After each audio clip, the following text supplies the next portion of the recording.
What's up, YouTube family? It is Amanda back here again today with another video. I do apologize for the sound being a little low. It is late at night on a Saturday and my children are sleeping, so I wanted to come before you, and like always, I will not be before you long. Today, I wanted to talk about the importance of celibacy and keeping your sexual energy kind of locked down until you find a mate or a mate finds you that is more than willing and capable of helping you to elevate. Um, so, on my journey, I was called to celibacy, and I have been celibate now for about 18 months. Um, and I will not lie, it's been a hard journey just because, when you are being celibate, you do still crave um, like attention and affection, and like you crave just human interaction on a more intimate level. um, but in the time that I have been on my celibacy journey, not only have I healed so many things within me, um, I have actually been able to level up in my spirituality. I've been able to level up with um, my communication with God. I've been able to level up with my finances. Um, and for me, the reason why I was called to celibacy is because not only was I um, hypersexual due to, excuse me, not only was I hypersexual due to trauma before, um, I was reckless sexually. Like, and when I say reckless, I mean, even though I wasn't hooking up with like random people, um, but like even in relationships, of course, when you're in a relationship, you don't feel like you have to use protection. But when I say reckless, I mean that, in those relationships where I thought they were monogamous relationships, they were not. And I was reckless as far as not using protection.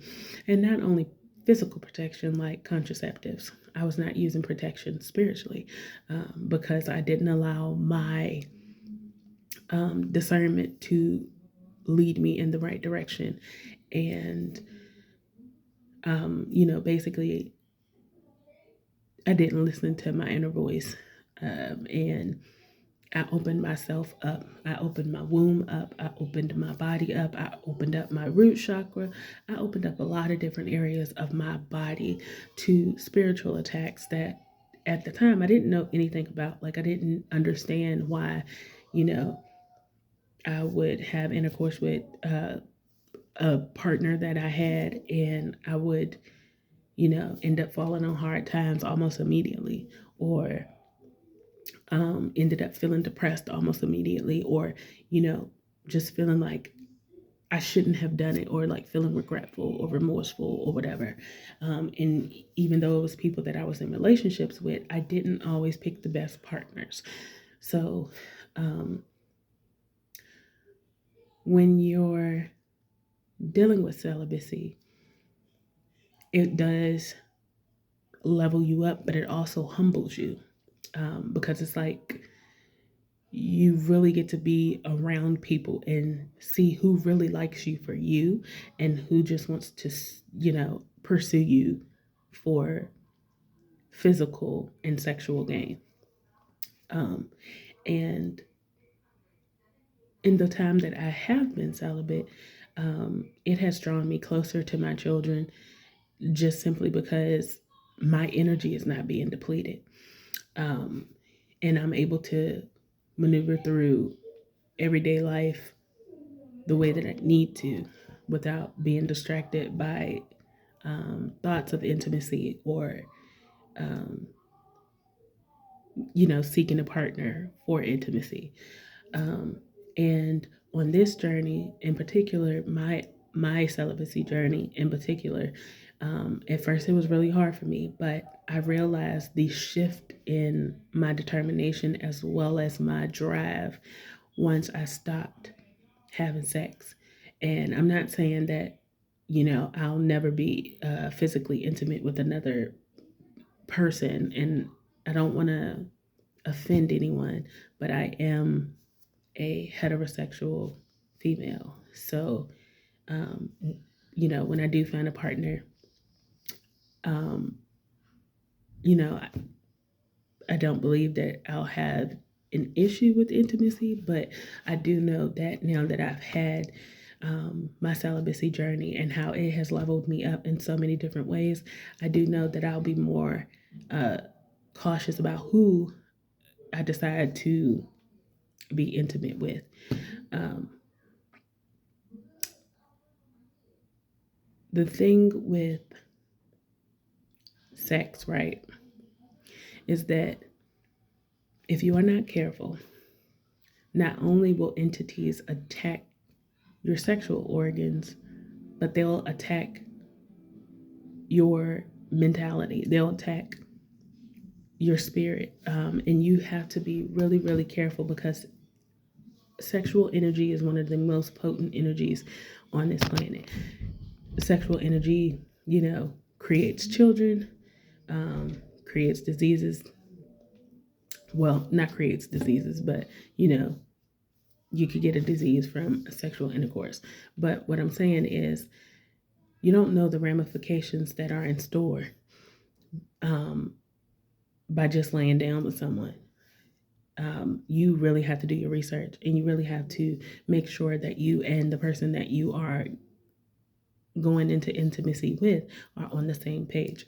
You absolutely have to make sure that they've done the healing work as well as you, because you don't want your demons to transfer to them and you don't want their demons transferring to you. Make sure y'all do the work individually.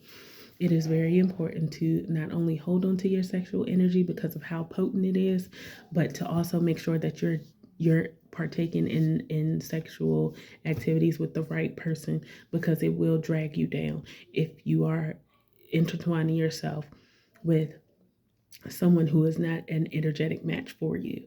And that was a major lesson for me because I didn't understand why my life, why I felt like I was doing okay. And then all of a sudden, I would be intimate with this person and then my life would, kind of dwindle.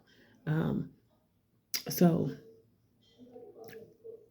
the importance of spiritual hygiene when it comes to intimacy is so dire. And I don't think a lot of people realize just how important it is to practice good spiritual hygiene when it comes to intertwining with another being.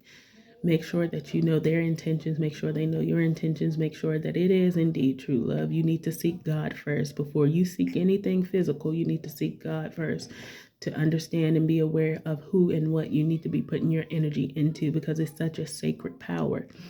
And it's like your creative force, it's your driving force. And if you share that with someone who is not on the same energetic frequency as you, it could really open you up to a lot of spiritual attacks, mental attacks, physical attacks. It's just a whole plethora of things that could go wrong with it. So the message today is, if you are on your celibacy journey, even if you are not and you are thinking about it, please, please, please do your research and consider all of your options before you just kind of dive into anything. I am here to tell you from experience that my celibacy journey has literally leveled me up spiritually. Not only has it leveled me up spiritually, it really has, it was like a life force for me, basically. Like, it really was a potent energy, and it's a healing energy. So you have to be really, really careful. Um, and in my case, I had to be really careful because I watched people that had, that I had relationships with. And I'm going to say relationships just because I don't want to get it flagged on YouTube. But I had people that I had relationships with, and it was like a transfer of energy. So it went from okay, I'm on a high, I'm doing well. I go and have intercourse with this particular partner that I had, and now their life is elevating, but mine is going down. Be very mindful of what and who you open up to. Guard every portal, especially the sacred portal that you possess. Please, by all means, guard your portal. And if you are thinking about celibacy, look into the benefits of it. And I know it's not an easy journey, but it's a worth it journey. And it will help you elevate mentally, spiritually, physically. So that's my message for you today. I love you all. Stay tuned. I will be back in another week with another video.